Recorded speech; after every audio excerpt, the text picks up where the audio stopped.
नहमदुहु व नुसल्ली अला रसूलिहिल करीम अम्मा बाद फ़ऊज़ु बिल्लाहि मिनश शैतानिर रजीम बिस्मिल्लाहिर रहमानिर रहीम इन्नल मुबज़्ज़िरीना कानू इख्वाना शयातीन लिरब्बिहिम कफूरा सदक़ल्लाहुल अज़ीम व सदक़ा रसूलुहुन नबियुल करीम व नहनु अला ज़ालिका लमिनश शाहिदीन व शाकिरीन वल्हम्दुलिल्लाहि रब्बिल आलमीन।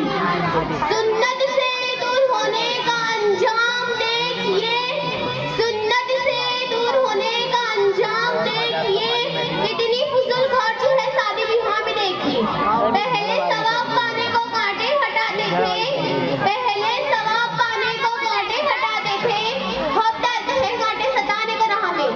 मोहतरम हज़रात, आइए हम और आप मिलकर सबसे पहले आका इनामदार मदीने के ताजदार हम गरीबों के गंगोसार सैयद अबरार हुजूर मुजस्सम सल्लल्लाहु अलैहि वसल्लम की बारगाह में झूम कर अकीदत और मोहब्बत के साथ दुरुस्त शरीफ का नजराना पेश करें और बुलंद आवाज से पढ़ें। अल्लाहुम्मा सल्ली अला मुहम्मद सल्लल्लाहु अला नबी व आलिहि सल्लल्लाहु तआला अलैहि वसल्लम सलात व सलाम अलैहि या रसूलुल्लाह सल्लल्लाहु तआला अलैहि वसल्लम। हज़रात, खुतबा मसूना के बाद मैंने जिस आयत को तिलावत करने का प्रयत्न किया है, इसमें अल्लाह ने मेरे को ताला इरशाद फरमाया, बेशक फुजूल खर्च करने वाला शैतान का भाई है और शैतान अपने रब का बड़ा ही नासुर है। फुजूल खर्च के ऐसी बुरी से है जिसे किसी भी हाल में मजहब इस्लाम पसंद नहीं करता। चाहे आप किस हाल में हो, चाहे आप परेशान हाल में हो, चाहे आप जिस हाल में भी हो, मजहब इस्लाम ने खर्च करने का सबको बता दिया है। कैसे खर्च करें, कहाँ खर्च करें, किस पर खर्च करें, आपके किस जगह खर्च करने से आपको बाइक से खैर बरकत होगी, आपके किस जगह खर्च करने से आपको सवाब होगा, आपके किस जगह खर्च करने से फिर आपको जहन्नत को अज़ाब होगा। मगर आज का मुसलमान खाबे गफलत में सोया हुआ है और ऐसा सोया हुआ है कि पैदा होने का नाम ही नहीं ले रहा। आज मुसलमान अपने हर काम में फुजूल खर्च करता हुआ नजर आ रहा है, चाहे जुलूस हो, चाहे खतना हो, चाहे मंगनी हो, चाहे बर्थडे पार्टी हो, चाहे शादी की रस्में हो, चाहे शादी की सालगिरह हो। हत्ता के आज का हाल यह है कि अल्लाह के वली के मज़ार पर संदल लेकर जाते हैं तो भी फुजूल खर्च से बाज नहीं आते।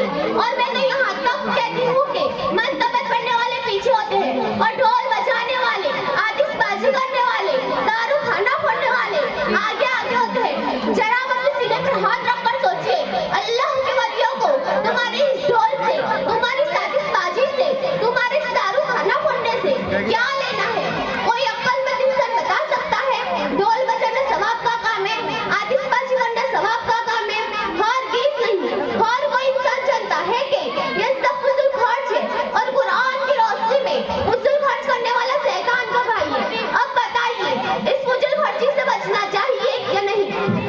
मगर आजकल हमें फुजूल खर्च के दल में धंसती चली जा रही है। जरा सोचिए, शादी जो यकीनन समाज का एक ऐसा काम बंधन है जो कि मुआशराए पाकीज़ा, साफ व सफ़ह माहौल की बुनियाद रखता है।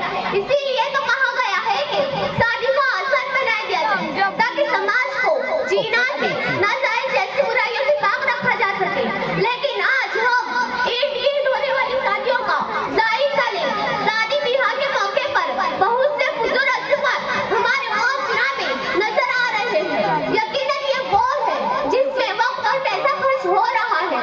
आपने शादी विवाह के मौके पर हल्दी का एक रस्म देखा होगा जिसमें लोग केक काटते हैं, परिवार में जितने लोग हैं पीले कपड़े सिलवाते हैं, ब्यूटी पार्लर में जा कर कहीं 1500 कहीं 2000 देने के चले आते हैं और जिस घर में शादी होती है रिश्तेदार कितनी लिबासों का अभ्यास लगाए रहते हैं जिसमें 10-10, 20-20 हजार रुपए कपड़े में खर्च किए जाते हैं।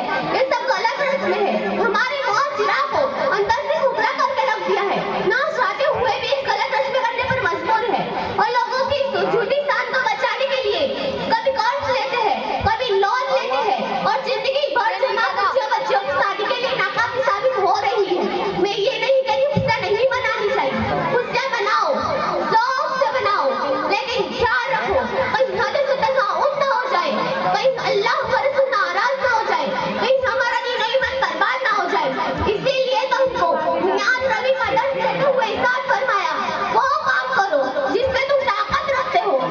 उसको अपने ऊपर बिला